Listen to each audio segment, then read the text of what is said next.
आप वो किताब इसलिए थोड़ी खोल रहे हो कि पन्ने पलटूंगा तो ज्ञान मिलेगा। आप वो किताब खोल रहे हो कि पन्ने पलटूंगा तो नोट मिलेगा। इसीलिए कोचिंग सेंटर्स की चांदी है। तुमने बात करी ना कि अभी उपराष्ट्रपति बोल रहे थे कि जितने अखबार हैं सब में बिल्कुल front page full page ads देती है कोचिंग इंडस्ट्री। तो इतना पैसा आ कहां से रहा है? इतना पैसा कहां से आ रहा है? इतना पैसा आ रहा है, उसमें से बहुत सारा पैसा कैश है। और शिक्षा व्यवस्था तुम्हारी पंगु बनी रहे, इसमें कोचिंग इंडस्ट्री का स्वार्थ है। और शिक्षा व्यवस्था पंगु बनी रहे, ये काम तो सरकारें करती हैं, और सरकारों को इलेक्शन लड़ने के लिए कैश चाहिए। ऐसी बातों की कोई पुष्टि नहीं हो सकती, प्रमाण मिलना बहुत मुश्किल है। ये सब काम अंधेरे में किए जाते हैं। पर अभी चूंकि ये सब मामला गर्म है, तो इस तरह की बातें भी हो रही है मीडिया में। IRS हैं, क्लाइमेट चेंज नहीं समझते, और सीनियर IRS क्लाइमेट चेंज नहीं पता उन्हें। क्यों?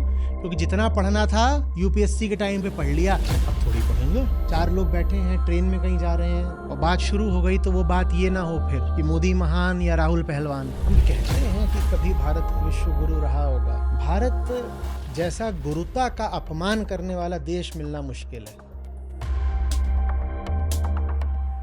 नमस्ते सर। मेरा प्रश्न भारत की शिक्षा व्यवस्था से जुड़ा है।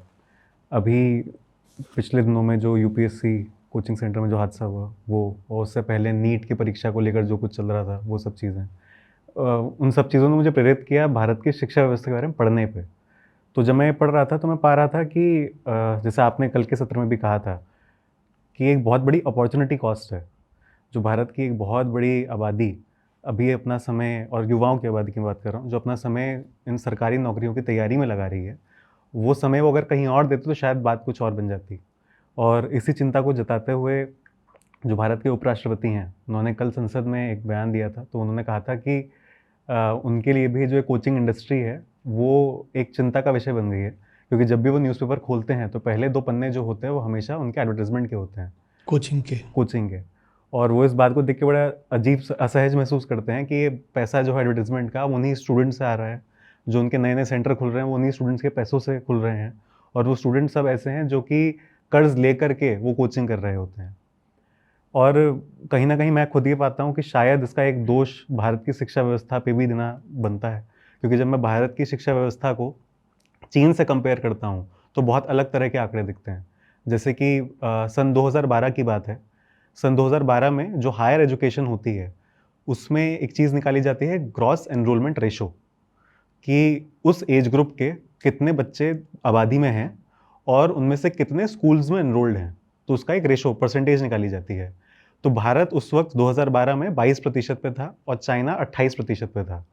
और सन 2017 में भारत 22 से 28 पे आया और चाइना 50 पे पहुंच गया। और इस वक्त भी यदि हम डेवलप्ड नेशंस की बात करें तो वहाँ पे ये रेशो 80% तक होता है। तो भारत की एक बहुत बड़ी आबादी है स्टूडेंट, मतलब छात्रों की ही, जो आगे पढ़ाई अपनी कंटिन्यू नहीं करती है। उसी का फिर हमें जो परिणाम है वो ये दिखता है कि अगर हम रिसर्चर्स की बात करें तो चाइना में प्रति लाख लोगों पे 111 रिसर्चर्स हैं, भारत में खाली 15 हैं। अगर हम हर साल जो पेटेंट्स फाइल किए जाते हैं उसके एवरेज नंबर की बात करें तो चाइना में 1,30,000 के आसपास पेटेंट्स जो हैं फाइल किए जाते हैं, और भारत में 46,000 के आसपास। और उसमें भी यदि गुणवत्ता की बात की जाए तो वहाँ पे जो विषय होता है लोगों की रिसर्च का या पेटेंट का, वो होते हैं सुपर कैपेसिटर्स, डीप लर्निंग, या ऐसी चीज़ें जिनके बहुत फार रीचिंग आउटकम्स हैं। और इंडिया में यूजुअली वो बहुत वैसे इतने एडवांस लेवल पे नहीं होते। इसी के साथ मेरी एक मन में धारणा थी हमेशा से कि चाइना जो है एक बड़ा एग्रेसिव देश है, तो शायद वो अपनी डिफेंस पे स्पेंडिंग बहुत हाई रखते होंगे। पर मेरे आश्चर्य के लिए मुझे पता चला कि चाइना जितना डिफेंस पे खर्च करता है उसका तिगुना शिक्षा पे खर्च करता है। और भारत में स्थिति उल्टी है, हम जितना डिफेंस में खर्च करते हैं उसका 1/4 शिक्षा पे खर्च करते हैं। तो एक तरफ मैं देखता रहा हूँ कि दोनों देशों की जो संरचना और व्यवस्था है उसमें भी कुछ फ्लॉज हैं। एट द सेम टाइम, जैसे आपने कहा है बार बार, कि भारत का जो इंसान का कल्चर है, उसकी जो मानसिक बनावट है, उसमें भी कुछ दिक्कतें आ गई हैं। तो अब इस पूरी स्थिति को देखने के बाद ये समझ नहीं आता कि इस वे आउट क्या है, इससे बाहर निकलने का तरीका क्या है। जिस एक आंकड़े की बात करी ना, वो एक आंकड़ा ही इस पूरी समस्या के केंद्र में है। समाधान भी वहीं से आएगा। Percentage of GDP spent on education, अभी बात करी आपने इसकी, बस वहीं से सब कुछ आना है। शिक्षा पर यदि सरकार खर्चा बढ़ा दे तो बहुत सारी चीज़ें हिंदुस्तान में बदल जाएंगी। लेकिन सरकार तो लोकतांत्रिक है, लोगों से आती है।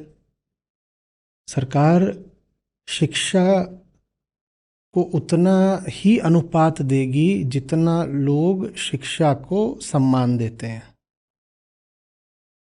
जब वोट देने वाला आदमी शिक्षा को सम्मान देने लगेगा तो बजट बनाने वाली सरकार शिक्षा को पैसा देने लगेगी। अगर हम बजट में पाते हैं कि शिक्षा के लिए बहुत कम एलोकेशन है, तो उसकी वजह यह है कि आम आदमी के मन में शिक्षा के लिए बहुत कम रिस्पेक्ट और डेडिकेशन है। हिंदुस्तानी को अभी तक भी शिक्षा का महत्व पूरी तरह समझ में नहीं आ रहा है। लेकिन ये बात भी मेरी पूरी तरह ठीक नहीं है। मैं कहूँ समझ में नहीं आ रहा है तो अलग बात है। हम समझना चाह नहीं रहे हैं। ये एक तरह का चुनाव है हमारा। और इसके पीछे जो सांस्कृतिक कारण मैं बता देता हूँ। देखो, क्योंकि कोई भी जो मैक्रो वेरिएबल होता है ना, ये जानी बात है, वो कल्चरली ड्रिवन होता है। उसके आप ये नहीं कह सकते कि कोई लोकल फैक्टर्स हैं या कि टेम्पोरल फैक्टर्स हैं। टेम्पोरल माने कि अभी पिछले 5-7 साल के समय पर आश्रित, और लोकल माने कि भाई स्थानीय। जब आप पाते हो कि आज़ादी से लेके आज तक, माने बड़ा लंबा समय हो गया, आप ये नहीं कह सकते कि कुछ समय की बात है। आज़ादी से लेके आज तक 75 साल से ऊपर, और पाते हो कि एक एक प्रदेश में यही हाल है। यानी पूरे देश में आप ये नहीं कह सकते कि बात लोकल है। रीजनल वेरिएशंस हैं उसमें। केरल का थोड़ा अलग आप पाओगे हिसाब, और आप बिहार का कुछ अलग पाओगे, लेकिन फिर भी बहुत हद तक समानता है। तो ज़रूर कोई एक अंडरलाइनिंग वेरिएबल है जो हमारे शिक्षा के प्रति व्यवहार को, दृष्टिकोण को निर्धारित कर रहा है। और आम आदमी में शिक्षा के प्रति जो दृष्टिकोण है वही फिर रिफ्लेक्ट होता है यूनियन गवर्नमेंट्स, और कुछ हद तक जो लोकल, रीजनल, स्टेट गवर्नमेंट्स हैं, वो भी अलग अलग तरीके से शिक्षा का जो बजट रखती हैं उसमें। समझ में आ रही है बात ये? तो ऐसे समझो कि शिक्षा की दुर्दशा तो वो सारे आंकड़े जो अभी तुमने कोट किए, इसमें पेटेंट भी आ जाता है, जीईआर भी आ जाता है, और लिटरेसी रेट सबसे पहले तो भारत का भी वही बहुत पुअर है, औरों के मुकाबले 75 पे हम बैठे हुए हैं। तो ये सारे आंकड़े आ जाते हैं। उसमें थोड़ा सा पीछे आते हो कि भारत के आंकड़े इतने ख़राब क्यों हैं, तो तुम पाते हो कि बजटरी एलोकेशन ही बहुत पुअर है। बजटरी एलोकेशन क्यों पुअर है, उसके पीछे जाओगे तो पाओगे कि जो आम आदमी है वो शिक्षा को महत्व ही नहीं देता। वो इस बात पर वोट ही नहीं देता कि किसके मैनिफेस्टो में, किस पार्टी के मैनिफेस्टो में शिक्षा को कितनी जगह दी जा रही है। और फिर उसके भी पीछे जाओगे कि आम आदमी शिक्षा को महत्व क्यों नहीं देता। तो मैं कह रहा हूँ उसके पीछे एक व्यापक सांस्कृतिक कारण है भारत में। सांस्कृतिक कारण बता देता हूँ। शिक्षा का अर्थ होता है तथ्यों का अन्वेषण। आप ने स्कूल कॉलेज में जो भी पढ़ाई करी हो, कोई भी अपना आप विषय बता दीजिए पढ़ाई का, उसमें क्या हो रहा था पढ़ाई में? एक्सप्लोरेशन ऑफ फैक्ट्स, यही हो रहा था ना। तो शिक्षा का संबंध तथ्य ज्ञान से है, नॉलेज ऑफ फैक्ट्स, है ना। विज्ञान में भी यही होता है, गणित में भी यही होता है, भाषा में भी होता है, समाजशास्त्र में भी यही होता है, साइकोलॉजी में भी यही होता है। आप मनोविज्ञान ही पढ़ते हो तो उसमें भी ये थोड़ी होता है कि फैक्ट्स जानने की कोशिश कर रहे हैं कि how does the mind really operate. Economics में भी यही होता है। अर्थव्यवस्थाएं मैक्रो और माइक्रो स्तर पर किस तरीके से चलती हैं, फैक्ट्स चाहिए, उसमें जाके प्रयोग करते हैं, परीक्षण करते हैं। मॉडलिंग भी अगर करते हैं तो अपने मॉडल्स को अलग अलग तरीके से टेस्ट करते हैं to come to the fact. तो शिक्षा का संबंध फैक्ट से है। ऐसे लोग शिक्षा को बहुत सम्मान कैसे दे पाएंगे जिनकी संस्कृति में अव्वल नंबर पर धारणा और मान्यता आती है। यह है बात असली। अरे भाई, फैक्ट आएगा तो बिलीफ का क्या होगा? टूट जाएगा। फैक्ट आएगा तो बिलीफ का क्या होगा? टूटेगी। और मैं एक हिंदुस्तानी हूं, मेरे लिए सबसे बड़ी बात क्या है? मेरी आस्था, मेरी बिलीफ, मेरी मान्यता, ये मेरे लिए सबसे बड़ी बात है। मैं एक औसत हिंदुस्तानी हूं। मेरे लिए सबसे बड़ी चीज क्या है? मेरी आस्था, मेरी मान्यता। और शिक्षा आएगी तो मेरी मान्यता को खंडित करेगी, तोड़ेगी। मैं अब शिक्षा को कितना सम्मान दूंगा? मैं अभी बताऊंगा कितना सम्मान दूंगा। मैं अब शिक्षा को कितना सम्मान दूंगा? अब मैं शिक्षा को उतना ही सम्मान दूंगा कि पैसा आए। तो इसीलिए भारत में शिक्षा जितनी चलती भी हो, बस प्रोफेशनल एजुकेशन है, क्योंकि वहां मजबूरी है। मान्यता से रोटी तो नहीं चलती ना। आप रखे होगे मान्यता जिंदगी में, पर उसे पैसा तो आता नहीं। पैसा इंजीनियरिंग करके आ जाता है। तो हिंदुस्तानी इंजीनियरिंग करने को बहुत आतुर रहता है, या डॉक्टर बनने को आतुर रहता है। जितने भी व्यावसायिक पाठ्यक्रम होते हैं, प्रोफेशनल कोर्सेस, वोकेशनल कोर्सेस, जिनसे पैसा आएगा, उसके लिए हम बस शिक्षित होने को तैयार हो जाते हैं। उनसे भी अगर पैसा ना आ रहा होता तो हम शिक्षित होने को तैयार नहीं होते। हमें शिक्षा चाहिए ही नहीं। हम मजबूरी में शिक्षा को स्वीकार करते हैं, क्योंकि उसके बिना फिर रोटी नहीं चलती। अब आपको पता है ना, भारत में सॉफ्टवेयर सेक्टर उतनी जॉब्स नहीं जनरेट कर पा रहा है 10 साल पहले जितनी। 10 साल पहले या 15 साल पहले जितनी सॉफ्टवेयर में जॉब जनरेट होती थी, वो नहीं जनरेट हो रही हैं। तो नतीजा क्या निकला है? बहुत सारे कॉलेज बंद हो गए। खासकर वो जिन्होंने 70-80% सीटें सीएस और आईटी ब्रांचेस को दे रखी थी, वो कॉलेज ही बंद हो गए। क्योंकि लोगों को ना सीएस की शिक्षा चाहिए, सीएस माने कंप्यूटर साइंस। लोगों को ना सीएस की शिक्षा चाहिए, ना आईटी की शिक्षा चाहिए। हमें शिक्षा चाहिए ही नहीं। अगर हमें रोजी रोटी की गारंटी दे दी जाए कि पैसा तुम्हें मिल जाएगा बिना शिक्षा के, तो हम कुछ ना करें, ना इंजीनियरिंग करें, ना मेडिकल करें, क्योंकि हमें ज्ञान से कोई प्रेम ही नहीं है। और शिक्षा का संबंध तथ्य से होता है, ज्ञान से होता है। हमें तो ज्ञान से नफरत है, हमें मान्यताओं से प्यार है, और शिक्षा तो ज्ञान से संबंध रखती है। तो अगर कोई आपको बहुत बावला भी दिखे शिक्षित होने के लिए, कि अरे अभी एडमिशन का टाइम है और कॉलेज के आगे बड़ी लंबी लाइन लगी हुई है, देखो भारतीयों में शिक्षा के लिए कितना सम्मान है, अरे तो आप भ्रमित मत हो जाइएगा, बहकिएगा नहीं। ये शिक्षा के लिए नहीं सम्मान है। ज़रूर उस कॉलेज का प्लेसमेंट ऑफिस अच्छा होगा, और उस कॉलेज का प्लेसमेंट ऑफिस बंद हो जाए तो जितने खड़े हैं कतार बांध के एडमिशन के लिए, सब अभी भग जाएंगे। भारतीयों को ज्ञान नहीं चाहिए, क्योंकि भैया हम तो आस्था के लोग हैं। तुम करोगे क्या ज्ञान लेकर के? तुम्हें तो सब ऐसे ही आंख बंद करके पता चल जाता है। और दूसरी बात, हमने और अब एक नया चीज चला दी है कि सारा ज्ञान तो पहले से ही हमारी किताबों में था, और पश्चिम ने भी जो विज्ञान अभी खोजा है वो उन्होंने हमसे चुरा के खोजा है। ये हमारी रिस्पेक्ट है एजुकेशन को। बहुत लोगों को बहुत बुरा लगेगा, वो गालियां देने वाले हैं, पर मैं बोल रहा हूं, पश्चिम के विश्वविद्यालय तीर्थ स्थल हैं, ज्ञान के तीर्थ हैं वो। और हम में अगर जरा भी ज्ञान के प्रति सम्मान होता तो हमने भारत में भी वैसे तीर्थ विकसित किए होते। पर बजाय इसके कि हम उन तीर्थ स्थलों को सम्मान दें, हम कहते हैं नहीं, हमारे पास तो सारा ज्ञान पहले से ही। इंटरनेट, इंटरनेट तो त्रेता युग में था भारत में। इंटरनेट में इन्होंने कौन सी बड़ी चीज खोज ली? और बताओ, ईवी है, ईवी ये हमारे पुराणों से चुराया इन्होंने। न्यूक्लियर मिसाइल देखा नहीं है? जो आते थे हमारे टीवी सीरियल, उसमें ऐसे दिखाते थे, वो जा रहा यूं यूं यूं यूं यूं यूं यूं यूं करके। अब उसमें कोई इंजन तो लगा नहीं है। इंजन लगा है, कोई फॉसिल फ्यूल तो इस्तेमाल हो नहीं रहा। तो बताओ वो रेडिएशन कहां से आ रहा है? वो जिसको तुम बाण समझ रहे हो, मिसाइल है, और वो न्यूक्लियर पावर्ड मिसाइल है। तभी तो उसमें से रेडिएशन आ रहा है, गुइंग गुइंग गुइंग गुइंग गुइंग गुइंग गुइंग गुइंग गुइंग। ये हमारा ज्ञान के प्रति सम्मान है। हमें शिक्षा चाहिए ही नहीं, क्योंकि शिक्षा आ गई, फिर बोल रहा हूं, हमारी मान्यताएं खंडित हो जाएंगी।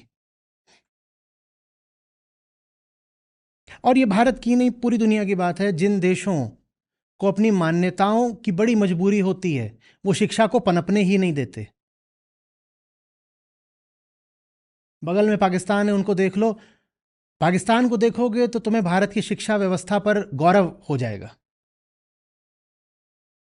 पाकिस्तानियों की और गजब शिक्षा व्यवस्था है।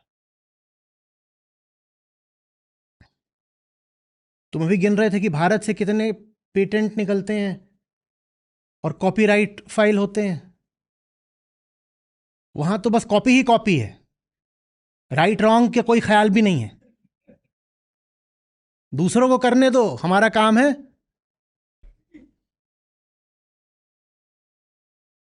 कार की टेक्नोलॉजी से लेके मिसाइल की टेक्नोलॉजी तक बस कॉपी कर लो। ये बगल में पाकिस्तान में चल रहा है।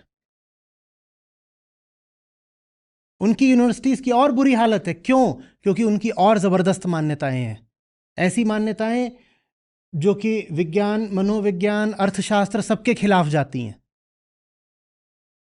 तो वो अपने बच्चों को ना विज्ञान पढ़ाना चाहते ठीक से, ना अर्थशास्त्र पढ़ाना चाहते, ना कुछ पढ़ाना चाहते, क्योंकि उनके पास मान्यताएं हैं। हम उतने बुरे नहीं हैं, पर हम भी उतना ही हो जाना चाहते हैं। हमें भी पाकिस्तान बनना है।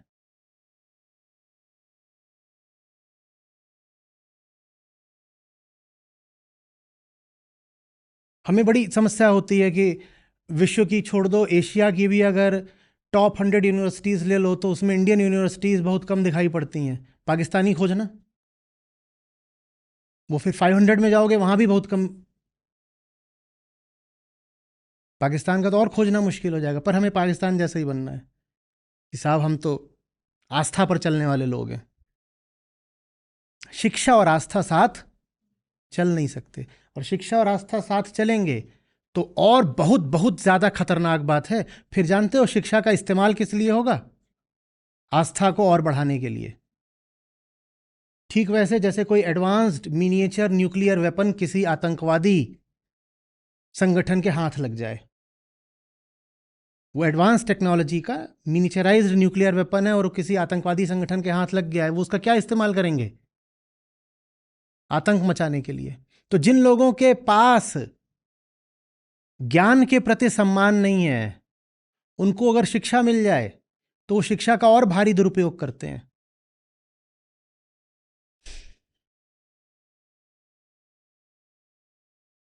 हमें शिक्षा चाहिए ही नहीं। हमारे लिए शिक्षा अधिक से अधिक साधन है कि पैसा आ जाएगा, और जब पैसा आ जाएगा तो मैं उससे वही सारे काम करूंगा जो मेरे यहां परंपरागत तौर पर होते रहे हैं।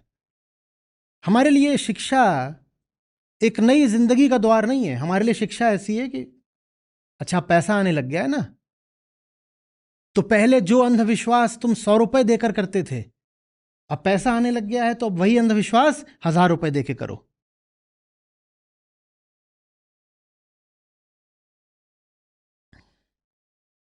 समझ में आ रही है बात? ये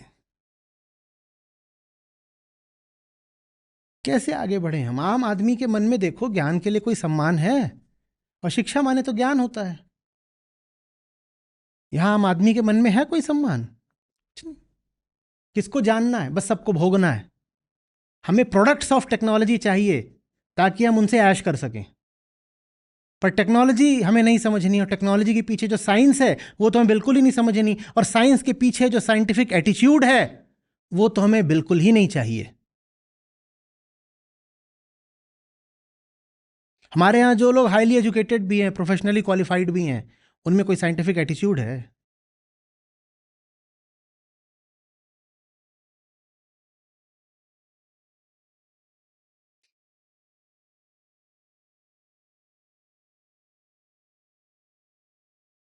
ये मुहूर्त देखकर कोड को कंपाइल करने वाले लोग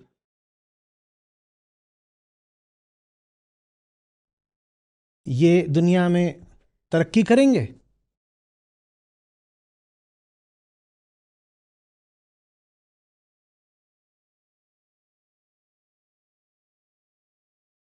शिक्षा रोटी कमाने का साधन है।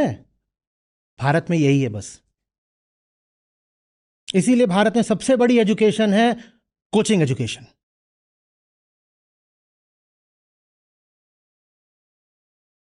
कोचिंग एजुकेशन, वो एजुकेशन थोड़ी है, वो एंट्रेंस एग्जाम की प्रिपरेशन है।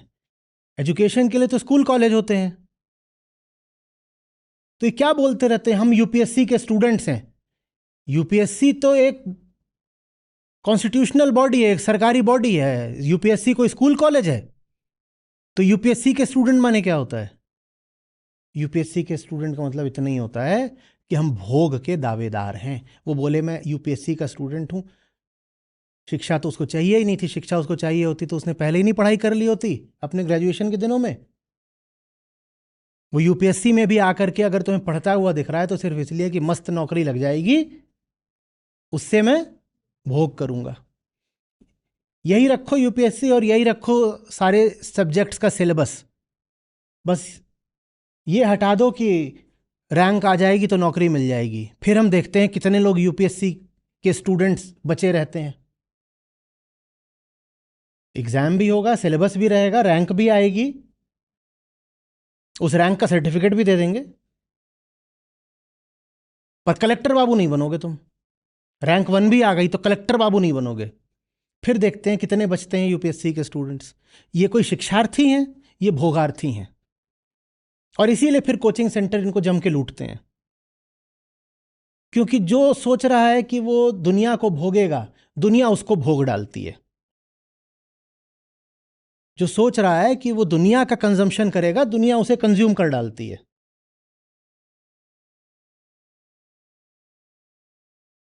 बहुत सुंदर वक्तव्य है आध्यात्मिक साहित्य में कि तुम सोच रहे हो कि तुम भोगों को भोग रहे हो। नहीं साहब, आप भोगों को नहीं भोग रहे, भोग आपको भोग रहे हैं।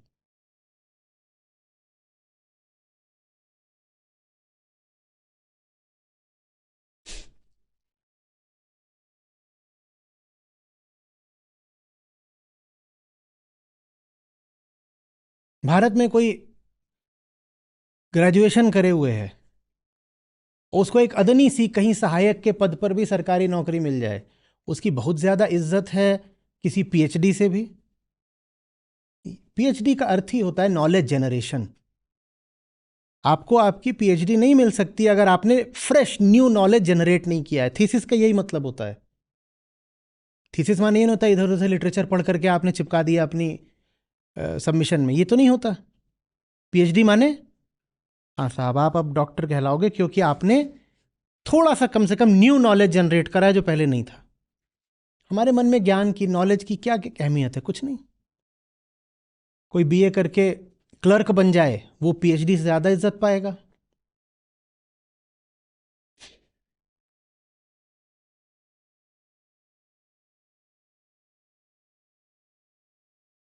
और ऐसे लोगों का कुछ नहीं हो सकता जो शिक्षा को, ज्ञान को, तथ्यों को अहमियत नहीं देते।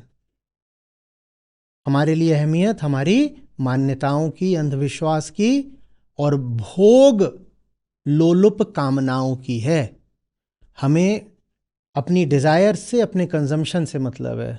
हमें जानना समझना नहीं है। इसमें बुराई क्या है? इसमें बुराई यह है कि कंजम्पशन तो जानवर भी करते हैं।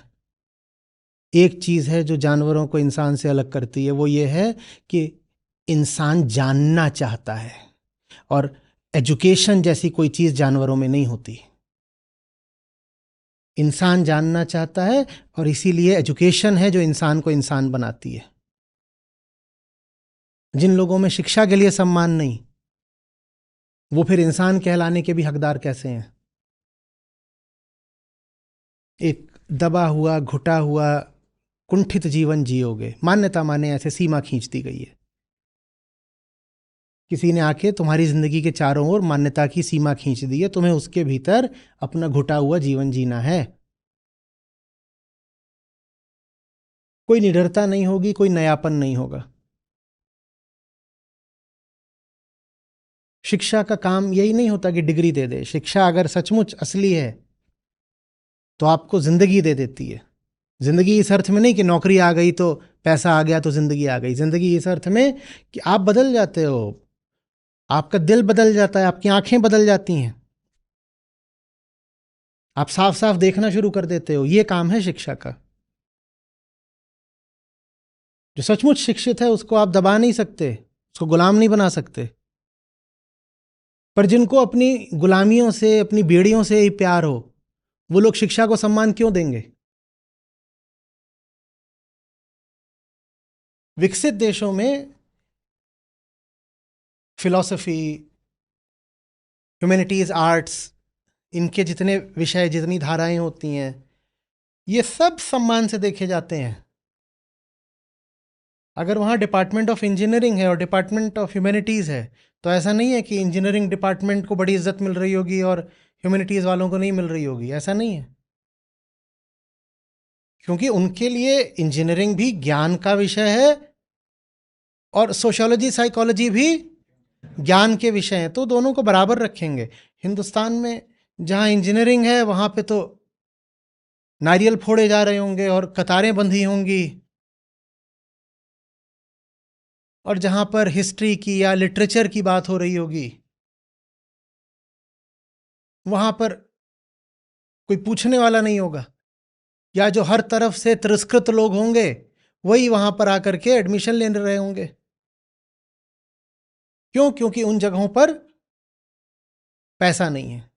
हमें कोई शिक्षा नहीं चाहिए, हमें कोई ज्ञान नहीं चाहिए, हमें पैसा चाहिए ताकि हम अपने अंधविश्वास में और पैसा फूंक सकें। और अंधविश्वास माने जादू टोना भूत प्रेत ही नहीं होता। जैसी जिंदगी मेरे पुरखों ने जी मैं भी वैसी ही जीऊंगा, ये भी बहुत बड़ा अंधविश्वास है। जो सब लोग कर रहे हैं वही मुझे भी करना है, ये बहुत बड़ा अंधविश्वास है। इतने लोग बोल रहे हैं तो बात गलत थोड़ी हो सकती है, ये बहुत बड़ा अंधविश्वास है। हमें पैसा चाहिए अपनी मूर्खताओं को और आगे बढ़ाने के लिए। शिक्षा का हमारे लिए इतना ही महत्व है। अपमान है ना ये शिक्षा का, कि किताब क्यों खोली है? ताकि उसमें कहीं 500 का नोट मिल जाए। जब आप कोचिंग जाते हो तो सच पूछो तो किताब इसीलिए तो खोल रहे हो ना कि किसी पन्ने पे 500 का नोट होगा। मतलब समझ रहे हो ना क्या बोलना चाह रहा हूं? आप वो किताब इसलिए थोड़ी खोल रहे हो कि पन्ने पलटूंगा तो ज्ञान मिलेगा। आप वो किताब खोल रहे हो कि पन्ने पलटूंगा तो नोट मिलेगा। इसीलिए कोचिंग सेंटर्स की चांदी है। कहीं तो मैं पढ़ रहा था, पता नहीं वो असली खबर है नकली है, कोई पुष्टि नहीं है, पर यह था कि तुमने बात करी ना कि अभी उपराष्ट्रपति बोल रहे थे कि जितने अखबार हैं सब में बिल्कुल front page, full page ads देती है कोचिंग इंडस्ट्री। तो इतना पैसा आ कहाँ से रहा है? इतना पैसा कहाँ से आ रहा है फूकने के लिए? भयानक पैसा, जबरदस्त पैसा। इतना पैसा आ रहा है, उसमें से बहुत सारा पैसा कैश है। और शिक्षा व्यवस्था तुम्हारी पंगु बनी रहे, इसमें कोचिंग इंडस्ट्री का स्वार्थ है। और शिक्षा व्यवस्था पंगु बनी रहे, ये काम तो सरकारें करती हैं, और सरकारों को इलेक्शन लड़ने के लिए कैश चाहिए।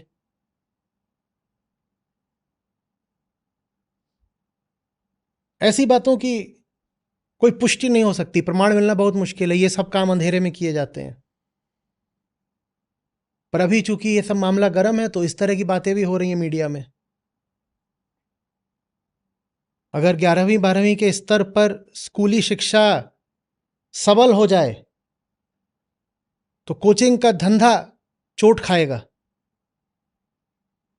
तो स्कूली शिक्षा को जैसे जानबूझ करके दुर्बल रखा जाता है ताकि कोचिंग वाला मामला चले। हम कहते हैं कि कभी भारत विश्व गुरु रहा होगा।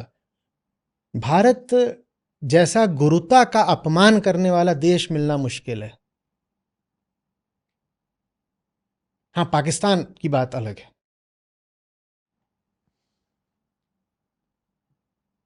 गुरुता माने समझ रहे हो ना, जहां से ज्ञान आता हो। ज्ञान को इज्जत देना सांस्कृतिक बात है। ज्ञान की जो पूरी प्रक्रिया है बेटा, वो भी सांस्कृतिक बात है। ज्ञान कहां से आता है? दादी माँ की लोरी से? ज्ञान आता है जब ऐसे कोई खड़ा हो जाता है छोटू और कहता है ऐसे नहीं मानूंगा, प्रमाण दिखाओ। ऐसे नहीं स्वीकार करूंगा, समझाओ। जब कोई ऐसे खड़ा हो जाता है, ये एक संस्कृति की बात है। कि जब छोटू छोटू भी नहीं, जब छोटी छोटी को तो और सवाल पूछने की इजाजत नहीं है, कि जब छोटी खड़ी होगी और बोलेगी ऐसे नहीं मानती मैं, तो उसको थप्पड़ नहीं मारना है, उसको प्रमाण देना है। ये संस्कृति की बात है। हमारी संस्कृति इससे बिल्कुल विपरीत है। बड़ों से बदतमीजी नहीं करते, और खासकर अगर तू लड़की है, बहस नहीं करेगी, तू बहस नहीं करेगी। अब ऐसे देश में ज्ञान बढ़ेगा आगे? बिना बहस के ज्ञान कैसे आगे बढ़ेगा बोलो? ज्ञान तो होता ही है डायलेक्टिकल। डायलेक्टिकल माने क्या? टक टक टक टक टक टक टक टक, आगे पीछे, पिंग पोंग, ये डायलेक्टिक्स है। इसी से उपनिषद हुए थे। बुद्ध का भी पूरा तरीका यही था, वो भी बात करते थे।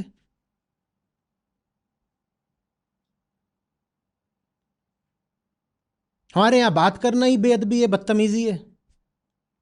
जो और बड़े पदों पे पहुंच जाते हैं वो मना कर देते हैं, हमसे कोई सवाल नहीं पूछेगा, हम बहुत बड़े आदमी हैं। अमेरिका में अभी चल रहा है ना पूरा प्रेसिडेंशियल प्रोसेस इलेक्शन का, देखो उसमें लगातार क्या हो रहा है। गौर किया करो, भारत और अमेरिका का अंतर समझा करो। अमेरिका को गाली भर देने से नहीं होगा, कुछ सीखो भी। वहां पर क्या होता है, कैसे होता है, पूरा प्रोसेस पता है कैसे होता है वहां पे इलेक्शन? भारत जैसा नहीं है, बहुत अलग है। बाकी सब बातें एक तरफ, एक चीज देखो, पब्लिक डिबेट्स होती हैं। पहले तो ये होता था कि बड़े बड़े वहां पे सभागृह ऑडिटोरियम्स होते थे, उनमें होती थी। अब वो ज्यादातर टीवी डिबेट्स होती हैं। लोग होते हैं पर ज्यादातर लोग देखते हैं टीवी स्क्रीन पे। हाँ, डिजिटली देख लेते हैं। आमने सामने खड़े होकर बात करो ना। और वो बस ऐसे ही नहीं है कि बात कर ली, गाली गलौज कर लिया, खत्म। उन्हीं डिबेट से तय हो जाता है कि कौन बनेगा। ये बाइडेन ऐसे ही नहीं भागे हैं। इनका क्या हो रहा था डिबेट्स में? ये डिबेट्स में हार रहे थे बार बार, अब जनता देख रही है हार रहे हैं, इसलिए भगे हैं। वहां जनता को यह हक है कि तुम बात करोगे, सवालबाजी होगी और उस सवालबाजी हम सुनेंगे। भारत में सवालबाजी को तो बदतमीजी मान लेते हैं। सवाल नहीं पूछना, प्रतिप्रश्न नहीं करना। बड़े लोगों ने बोला है ना, मान लो बस। पुराने लोगों ने बोला है ना, मान लो। अजी हाँ, तुम हमारे पूर्वजों से बड़े हो गए क्या?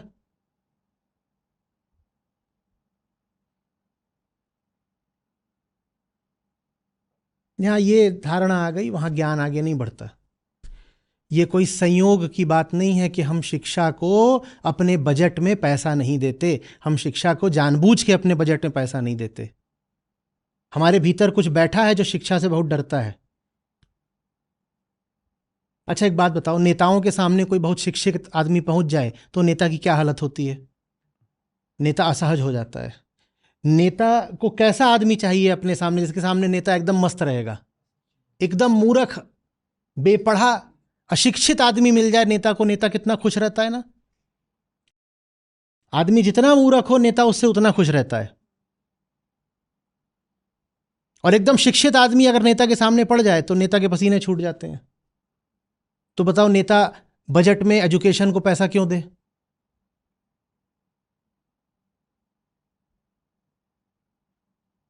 और जिस वजह से नेता बजट में एजुकेशन को पैसा नहीं देगा, उसी वजह से घर में जो ताऊ जी हैं और दादाजी हैं, जो पिताजी हैं, वो कम से कम लड़की की शिक्षा को तो पैसा नहीं देने वाले। लड़की को दहेज में दे देंगे, शिक्षा को नहीं देंगे पैसा। लड़के को भी शिक्षा में पैसा तभी देंगे जब ये पक्का हो कि आरओआई अच्छा है। कि तुझे इंजीनियरिंग की कोचिंग में भेज रहे हैं, अच्छा कितना लगेगा कुल मिला के? अच्छा ठीक है, 12 लाख लगेगा, लेकिन अगर बन जाएगा तो वसूली हो जाएगी, ठीक है तू जा। वो उन्होंने पैसा शिक्षा में नहीं लगाया है, वो उन्होंने पैसा वसूली में लगाया है। वो उन्होंने पैसा ज्ञान को नहीं समर्पित करा है, वो पैसा उन्होंने भोग को समर्पित करा है। तो ये लोग बोलते हैं ना कि I am saving for my kids education, झूठ बोल रहे हैं। Nobody saves for his kids education, you save for consumption. Even through education all you want is consumption. ये सांस्कृतिक बात है।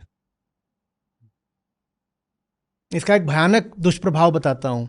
एक बार तुम्हें तुम्हारी भोग की सामग्री मिल गई ना, उसके बाद तुम एकदम पढ़ना बंद कर देते हो। मैं जानता हूँ साथ के लोगों को, कभी उसी इकोसिस्टम में था,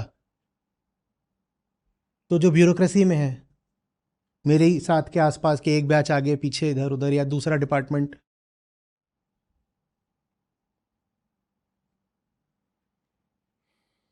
वो ज्यादा शिक्षित थे जब उन्होंने सिविल सर्विसेज क्लियर करा था। आज उनसे कभी गाहे बगाहे बात हो जाती है, उन्हें कुछ नहीं पता होता।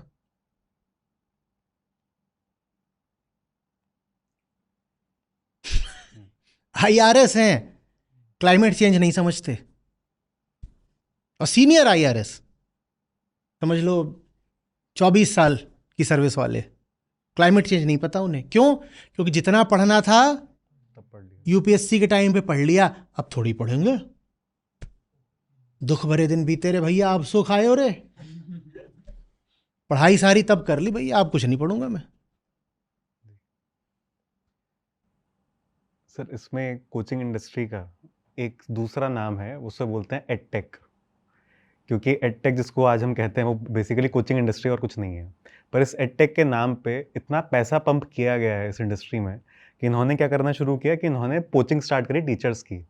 तो बेसिकली जिन टीचर्स से एक स्टूडेंट 11th या 12th में यूपीएससी में पढ़ रहा है, उसके बारे में उसे कहानियाँ ये सुनने को मिलती हैं कि ये पहले फलानी जगह पढ़ाते थे और इनको उसने 20 करोड़ का ऑफर दिया तो ये वहाँ चले गए।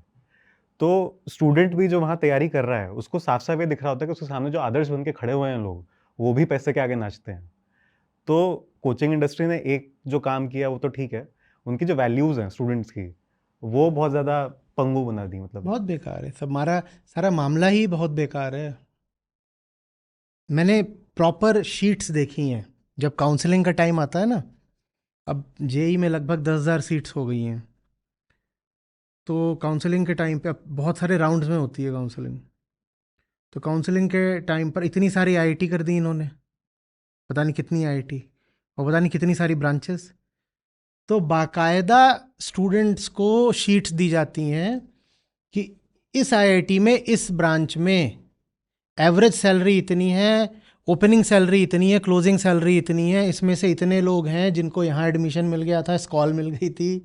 ये सब उनको दिखाया जा रहा है, और ये दिखाया जा रहा है 12वीं के बाद ही। ठीक, एडमिशन से पहले उनको ये दिखाया जा रहा है कि this will help you choose the right branch. What will help you choose the right branch, कि कहाँ पे एवरेज सैलरी कितनी है किस ब्रांच में।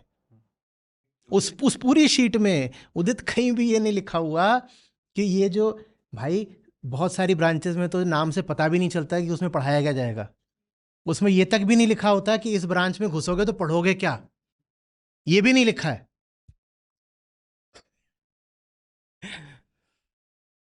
लेकिन ये ज़रूर लिखा हुआ है कि यहाँ घुसोगे तो मीन सैलरी इतनी है, हाईएस्ट सैलरी इतनी है, और इतना परसेंट प्लेसमेंट हो गया। और ये कॉन्फिडेंशियल डेटा है जो किसी कोचिंग ने निकाला है, और वो अपने कोचिंग के स्टूडेंट्स को देते हैं कि देखा, this is a value added service we are providing you. अगर तुम हमारी कोचिंग में आओगे तो हम काउंसलिंग में भी तुम्हारी मदद कर देंगे। स्टूडेंट कहते हैं वाह क्या गजब डेटा दिया है।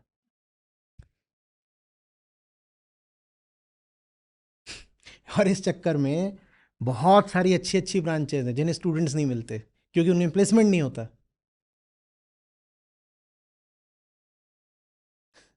बहुत बहुत प्यारी ब्रांचेज हैं, और उन ब्रांचेस की हिंदुस्तान को बहुत ज़रूरत भी है, पर उनमें बिल्कुल जो आखिरी रैंक वाले होते हैं वो घुसते हैं, सिर्फ इसलिए क्योंकि उन ब्रांचेस में पैसा नहीं है। इसी तरीके से यार, अब आईटी ब्रांच है, मतलब ऐसा क्या है आईटी में कि ठीक है अच्छी ब्रांच है, वहाँ भी हमारे बहुत काम आ रही है, पर ऐसा क्या है कि बिल्कुल एकदम जेई टॉप 10 उसमें ही घुसे जा रहे हैं सब।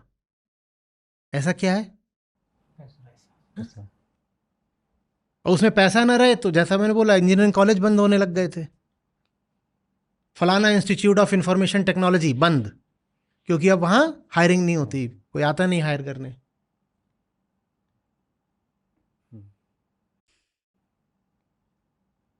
हिंदुस्तान को अगर नई जिंदगी चाहिए तो एक चीज हमें सीखनी पड़ेगी, दोबारा से ज्ञान को इज्जत देना। शादियों में, सभाओं में, गोष्ठियों में, चौराहों में जब लोग मिलें तो वहाँ जो बाहुबली खड़ा हो उसको नहीं पहले नमस्ते करें, वहाँ जो ज्ञानी खड़ा हो पहले उसको नमस्ते करें। इस बात पे सम्मान ना मिल जाए कि अरे भैया जी अभी फॉर्च्यूनर पे निकले। सम्मान इस बात पे मिल जाए कि ये बहुत ईमानदारी से अपना शोध कार्य कर रहा है ये आदमी। सर आइए थोड़ा बताइए क्या कर रहे हैं अपने आप रिसर्च में। 4 लोग बैठे हैं, ट्रेन में कहीं जा रहे हैं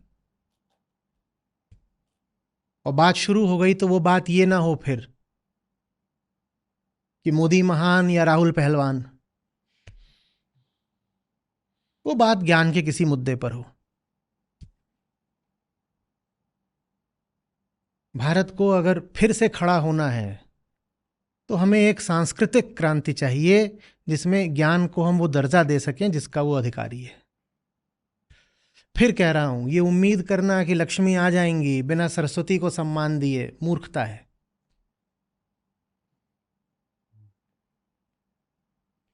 ये मान्यता रखना बड़े सुविधा की बात है कि पश्चिम में तो पैसा दुनिया को लूट लूट के आया है। हमें बहुत अच्छा लगता है सोचना कि अरे ब्रिटेन के पास तो जो कुछ है भारत को लूट के ही है। कुछ हद तक ये बात सही भी है, सही बात है कि लुटाई हुई है, पर यह बात भी सही है कि आज उनको जो लक्ष्मी आ रही हैं वो सरस्वती के पीछे पीछे आ रही हैं। ये कहना गलत होगा कि पश्चिम लूट के और भोग के केंद्र हैं। पश्चिम के देश, उनके विश्वविद्यालय सर्वप्रथम ज्ञान के केंद्र हैं, ज्ञान के शोध के केंद्र हैं।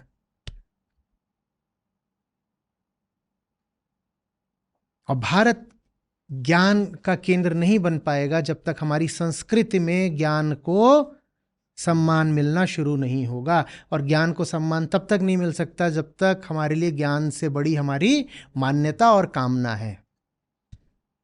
मान्यता ज्ञान को सम्मान इसलिए नहीं देती कि ज्ञान आता है तो मान्यता टूटती है, और कामना ज्ञान को सम्मान इसलिए नहीं देती क्योंकि ज्ञान से अक्सर कामना पूरी नहीं होती। और जब ज्ञान से कामना पूरी होती है तो कामना ज्ञान को सम्मान दे भी देती है।